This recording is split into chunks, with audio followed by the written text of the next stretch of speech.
Well, hello, Dragon family. It is Friday. It's Araya coming to you live.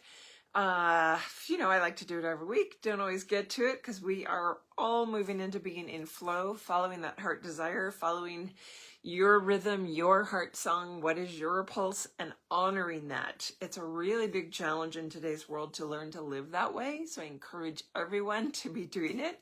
It's one of the reasons that I am really focused on the book right now. And so I'm taking a sabbatical from sessions. Many of you know that. I've emailed you back.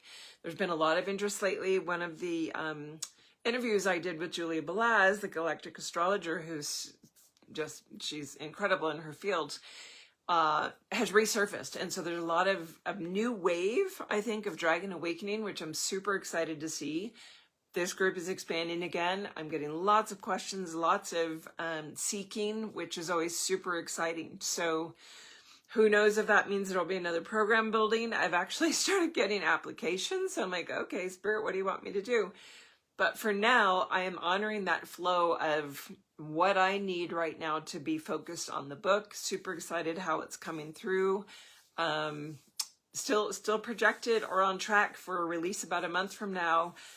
Today's the 21st. So that means what? March 21, right around the equinox. So watch for that. The new site is going to be theascensionprotocol.com, which is going to be where you're going to be able to find it. But that will lead you to my normal layer shopping cart or where you can get all of the dragon stuff that's there. Anyway, it's exciting for me to see because I've got pages of questions that keep coming in. So I'm actually going to address several this week, and I've got several already for next week, to keep that flowing. Yes, exactly. Big thumbs up. I love all these new emoticons and things that are available in the lives. So, I want to keep those answers coming. Even if I've talked about it before, send it via email, araya@dragonwithin.com. If you're on your journey, something's going on with the dragons you don't understand, or something's coming up, you're like, is this possible? Am I crazy?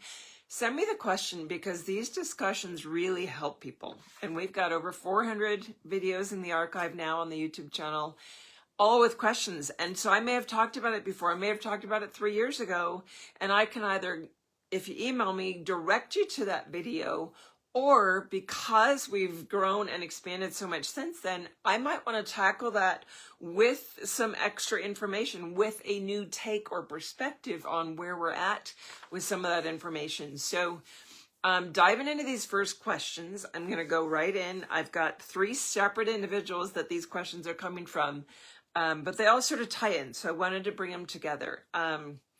The first one is really about what kinds of dragons are out there. And I just love this because they're not just all like dragon skin, scaly like lizards or like reptiles.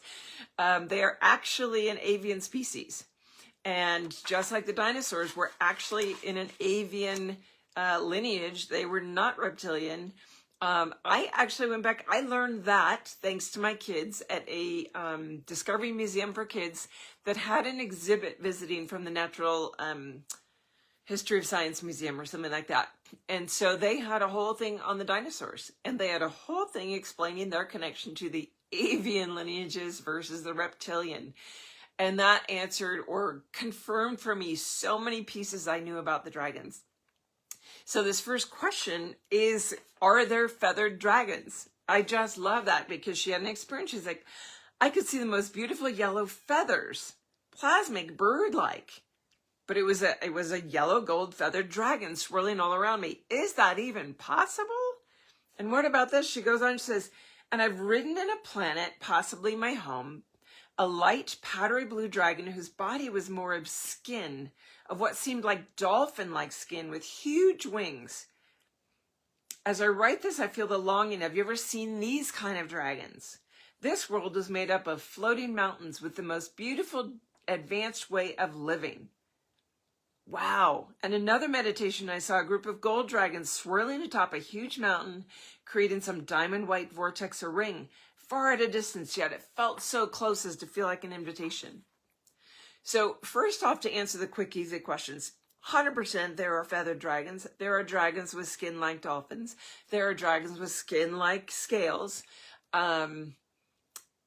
there are so many versions. And I think the most important thing on your journey as you go back, and these are all memories, these are aspects of ourselves. So the bigger piece now here, and why are these coming up? Why are we seeing these in meditations or dream spaces, or, you know, why do we get that? It's not just like a dragon showing up to be my guide and help me. That is also awesome. You might have a feathered dragon showing up to assist you, to be your guide. But many of these feel like, whoa, that's me. I'm that dragon. Is that possible? 100%. As we are in this process right now, we are, and a lot of this is explained in the new book, the Ascension Protocol that I'm releasing in about a month, as I just said. So as we come to our completion in this ascension process, as we approach our origin point from here, where we're in our lowest, densest perspective point, that's what I call our end point. When we bring this full circle and we start to get full connectivity back into all the aspects of ourself, either incarnate presently or in our Akashic field records of something we learned from, an experience we had, an incarnation we had, those memory banks are going to start popping in. You're going to feel just like when you have if you've had a past life memory where maybe you were in a human body, like say I have one as being a merchant in Egypt at some point, and I was in a male body and I had specific skin conditions, and all I could see as the merchant in my shop selling my wares were my hands. I could look down and see what was going on with my hands. Those are this realm sets of memories and incarnations, but you have many, many incarnations in different forms, including dragon.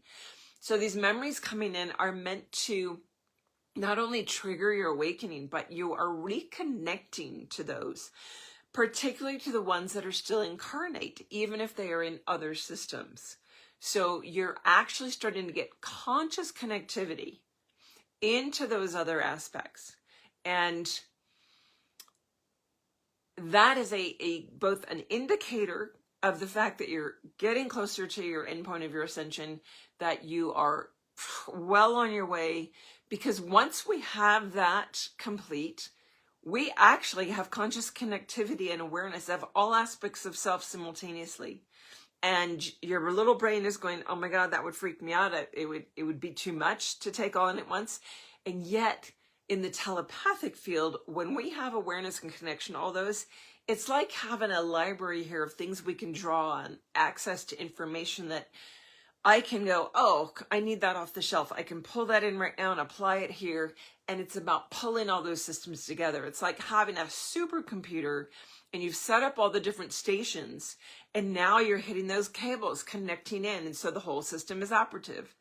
That's really what you're doing. So I love that she's getting these memories, and even the planet that she visited that felt like a home planet with these beautiful floating mountains. And much like in Avatar, many of you have seen that movie, I believe all the stuff that's coming out in films is really divinely inspired, either from that person's own memory, or they're having beings around them that are helping guide that process and guide that creative visioning, because it's going to trigger so many people. I have been to planets with clients that were very similar, and they are well beyond us technology-wise. They have a totally different set of parameters with elements and minerals and energetics and density or gravity than we have.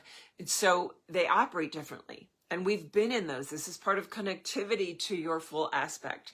And that helps us remember those planets, remember those connections, and bring in that full circle here. So I loved that. Absolutely 100%. That was from Marina. So on that aspect, there's two other things connected here that I wanted to bring in. So one of our members, Jane Marvel, put a question in on so if you guys look at the pinned or the featured post on the Facebook group, it says, as we keep going, there's more questions. What are your questions coming up? And so if you comment there, I will often be able to see it and address them here if you don't want to send an email on a live. So that's what Jane had done. A very short question. She said, in a meditation, I got the words womb weave. Got any insights on that? Because I'm a little lost. It's connected to what I was just talking about. So the womb weave. Our power centers are womb space. Your womb hara space, you do have both. We do have both masculine and feminine within us. We have an inner male child, an inner female child. Doesn't matter what body I have. I have both of these aspects, and they all have to come into balance. So in that womb weave aspect, you are starting to weave in the power center is that crystalline dynamic where the womb holds the womb hara dragon that is encased in crystal. It's a micro mirror of Gaia's own crystalline core and the guardianship of the dragons of that core. So there is a womb dragon, a hara dragon that is your inner space, and it's talked about in the book, The Dragon Within. And in that connection into that, the womb weave is weaving all of the energetics in and through where that begins to awaken. So there's a couple aspects that can be womb weaving. So that's part of that womb, the weaving in and through, because through that crystal connection, that's your crystalline core, that's your activation into your crystalline geometries and DNA. That's the access point through which from this realm you can reach all those other aspects of self all the way up to soul level, solar body, I call it, rather than light body, your soul level aspect. That's where the weaving is taking place. That's that conscious awareness to all of those connectors, all of those incarnations that you either are in right now or have had. And so that weaving is, it's like seeing the cables of the supercomputers that are all lined up, and you start weaving them together and getting them interconnected. So that's one aspect. There's another aspect that could also be coming in that is about something that I used to teach about when I taught womb wisdom pieces, and this work came through a gentleman named Padma. So I can't take credit for this piece of knowing about the 5 womb spirals. There are 5 energetic spirals within the womb space that you also have if you're a man. You have a womb space and a hara space, as I have a hara space and a womb space. And the 5 womb spirals are an aspect of us that comes online energetically the higher and higher we get vibrationally. So the average person, particularly the average woman, because they usually are focused on their womb space, is only sitting within 1 spiral active. And that means it's very root level based. It's very base sexually oriented, all about sensuality, pleasure, anything within the basic domain of sexuality on the planet. As you start to raise your vibrational levels and activate, even people I know that when I was doing a lot of work in the womb space and getting those spirals activated, most only ever get, even on a spiritual path, who have done a lot of meditation, who have done a lot of trauma clearing, shadow work, most only get to about 3 spirals activated. But we're now on this trajectory where more and more I get moving into that sacred communion, where the 5th spiral is about your own sacred communion, that own inner union space. And it's what I would say is the precursor or the igniter of what many have as a Kundalini awakening or rising, when it's fully active all the time.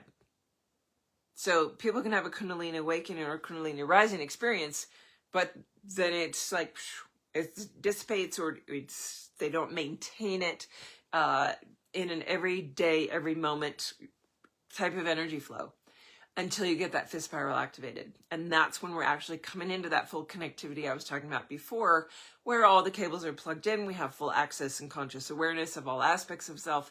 So that's another piece. I feel like in getting the 2 simple words in a meditation that she got, womb weave, that is about putting her on notice. So Jane, you're being put on notice of, start paying attention to all these pieces. Start actively seeking out those memory banks, actively seeking connection. The dragons hold the keys to that. Maybe you're being asked to start actively working more directly with the dragons, particularly in the womb space. Who's really great at that? Who's in the power center? The black dragon lineage, the power lineage, the black, the ruby, the garnet, the gold. All of those are those base level turning, moving through shadow work, bringing up the energy in that space, clearing out the debris, the densities, the blockages. Those are going to be your allies for that. And that's all about bringing that online. So Great question that's absolutely aligned with this whole ascension process and our first question discussion. Because some of you might think like, how is asking about feathered dragons connected to the womb wave thing? But do you see the bigger connection points? We're getting this bigger set of spirals all plugged in. So the final question also relates to this, and you're going to probably feel like, well, how does that relate? I had a woman write and share, it was Jennifer, and she says, I had this experience of going in meditation. I was in a room, and I was being shown it was a dragon egg library. So many of us have had experiences with dragon eggs. Many have them come through them. Many are presented with dragon eggs. You're meant to incubate them. You're meant to help them come through into this realm, or you're meant to deposit them in different places around the world. People that get dragon eggs have very specific work to do. I personally don't have any dragon eggs, but I have lots of clients that do. So it's very interesting to see this. So this is the first person that's actually let me know where they experienced, there's like this dragon egg library. What is that about? And I'm trying to see. She said it was neatly categorized on shelves. And there she was. And I didn't get if she was in what kind of form she was in, if she was dragon herself as the librarian, or what other type of being. I don't think it was important. But it triggered so many things in me that were popping up, because there's memory within all of us that is very similar to feeling the dragon egg library, where they're literally dragon eggs. But ours are more like Akashic records stored on shelves in our halls, in our Akashic halls, where our records are stored. And it's funny because that is often pictured more like, if you've seen Harry Potter, when they have the glass spheres that have, I think they're memories, up on all the shelves, and there's just rows and rows and rows of these glass spheres that are holding specific memories. It's very similar with our Akashic records. It's all coded in. So this dragon egg library, when I sat with it, was really a beautiful experience to feel that memory come in, because what I saw it being was a storehouse of characteristics and information, like a set of data. And she was obviously the librarian, or the specific master of this, and how to use it, how to combine it, that it was like something we might consider almost like a DNA library, or a something that you could draw on, where if you were creating a new species, if you were wanting to manifest a specific set of characteristics in a being, that you could go and draw on that library and pull together threads or energetics from different eggs in order to bring about a new creation. So that for me was a, how do I want to describe it? I never worked in a place like that, but I know that I've been in one, because as soon as she described it to me, I could see it. I was there, and I have memory of going in that.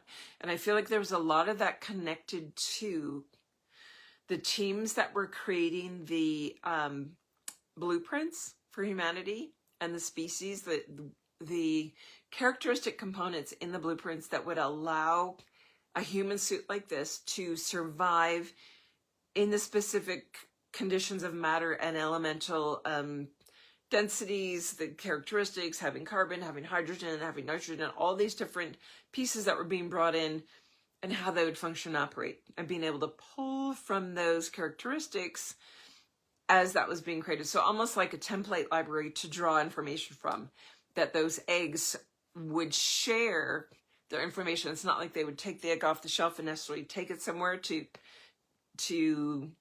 then use it there. It was more like being able to, if you were to check out a library book, you would actually go and draw the book off the shelf. I didn't get the sense that this is pulling the egg off the shelf, that it's more about going in and pulling a thread. I see a thread of data, like a golden thread, coming out and being inserted into a device that is like a carrying, sort of like we have USB sticks, that there was a device that they could then carry that thread, and like choosing threads of different lengths, even from different dragon eggs for a certain composition. And hopefully you'll get back to me, Jennifer, and let me know if this is making sense to you or hitting chords. Because I feel like it's going to hit some other people, and I feel like there's probably other libraries that are similar but unique, right? That have a similar set of awareness coming back to you, but they work subtly differently. Because there's so many systems out there, and there's so many different ways of that being constructed. But I feel like that is a thread of connection from her question to specifically engage all those little pieces that just came together for what she needs to awaken to, and whatever that's triggering for anybody watching. So I'm going to leave it at that. But if that begs more questions or memories, or you get hit with a, you know, when we get those full like body, I call them full body goosies, or my spine tingles when I do this in my classes, and I'm getting full body tingles because we're on track, that there's something really important to pay attention to there. If this is hitting you in that way, let me know. Send an email or post it in the comments here so that we can keep that discussion going if there's more that needs to come from it. Super drawn to all crystal eggs and spheres. Yeah, Monica, and a lot of that, there may be specific memory there for you, but the encasement in crystal is a really deep trigger key for us. So having even those images, that imagery brought through in Harry Potter, as I said before, the creations now being made in certain films and things, even like with Star Wars, that was so triggering on so many levels for so many people. That was this subconscious bringing into like, whoa, I recognize that, and basically expanding the field of potential, the field of possibility for a mind to take its little limits off and really allow possibility, which is like why we talk about feathered dragons, why we talk about the different kinds of skin they might have. We have to take the limits off in order to remember it all, to bring in and really recognize all the aspects either we've been or that we've experienced or encountered, been around. We got to take the little blinders off of impossibility that we've held, that's really limiting. We have these just like horses walking down a path with their blinders. It's meant to keep them from really seeing the big picture. And we need to allow ourselves to see the big picture. So hopefully that brings you some fun insights. Hi, Gemma. Yes, the eggs, many are triggered by dragon eggs. So this is a whole new facet of that was finally ready to come in, because for all these years, this is the first person that's come in with it of an actual dragon egg library. And it immediately triggered and brought something up for me. So let's see. Must say my dragon showed up in different super sweet bodies recently. Yeah, and don't naysay them, don't poo-poo them, don't think they're crazy. They are all possible. I have encountered a dragon whose energy was very much like the skirts of a flamenco dancer. If you've ever seen what's called the Spanish Rose, which is a nudibranch, which is like a sea slug underwater. I only recognize it because I did a lot of scuba diving years back, and I would get photographs of these beautiful nudibranchs, and their folds of their skin look like flamenco dancers. There are dragons like that as they move and undulate in a serpentine movement form as they travel through different mediums, they've got this swirling aspects that come up like flamenco dancer skirts, the layers and layers of it. Absolutely stunning. So wishing you guys a beautiful weekend. We're going to tackle some more. I've got some more questions here for next week that we'll dive into, and I'll look forward to seeing you then. Have a great weekend, everybody. Bye for now.